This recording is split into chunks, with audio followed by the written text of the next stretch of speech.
नमस्कार मित्रों।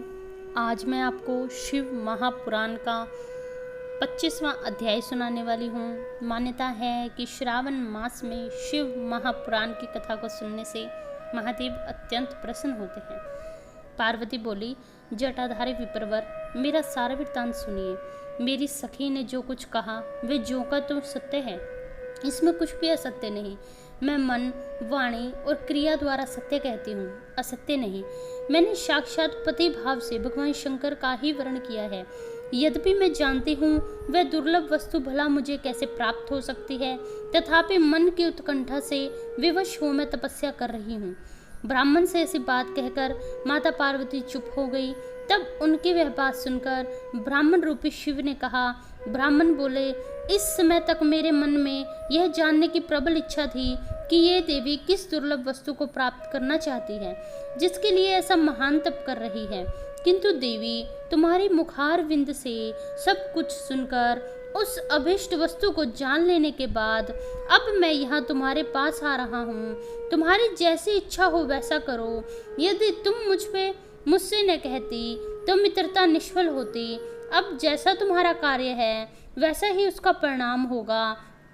जब तुम्हें इसी में सुख है तब मुझे कुछ नहीं कहना चाहिए। वहाँ ऐसी बात कहकर ब्राह्मण ने जो ही जाने का विचार किया, त्यों ही पार्वती देवी ने उन्हें प्रणाम करके इस प्रकार कहा।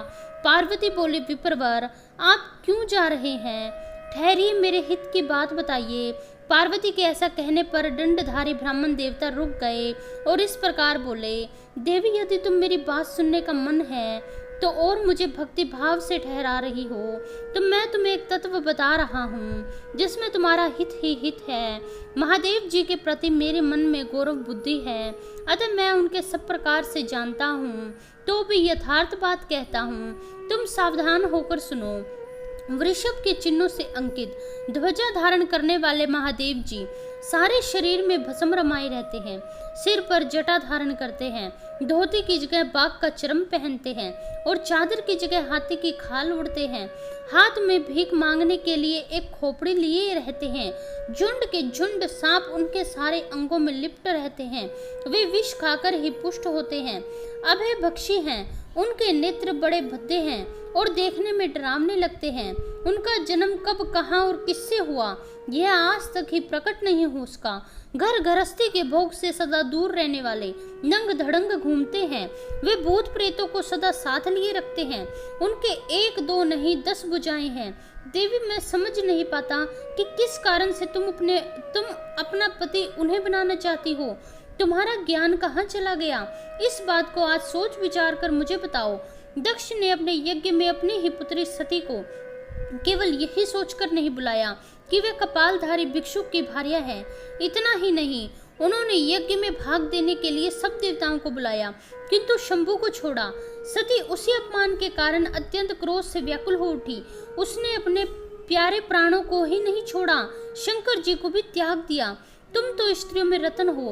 तुम्हारे पिता समस्त पर्वतों के राजा है, फिर तुम क्यों इस उग्र तपस्या के द्वारा वैसे पति को पाने की अभिलाषा करती हो? सोने की मुद्रा देकर बदले में उतना ही बड़ा कांच लेना चाहती हो?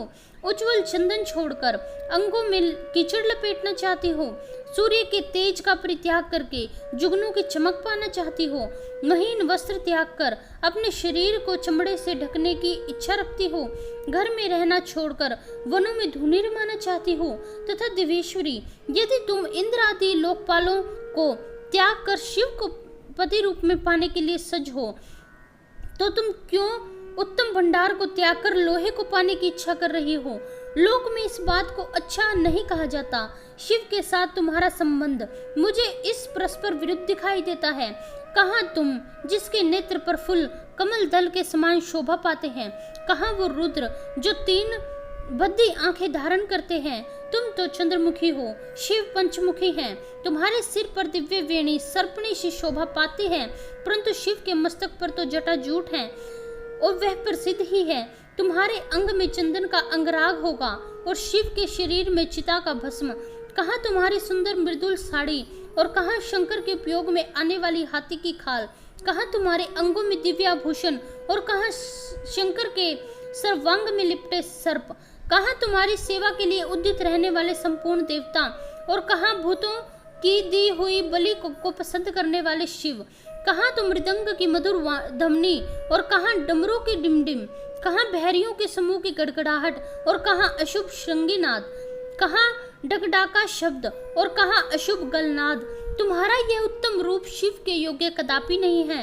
यदि उनके पास धन होता तो वे दिगंबर क्यों रहते, सवारी के नाम पर बूढ़े बैल को क्यों रखते, और दूसरी कोई सामग्री उनके पास क्यों नहीं है।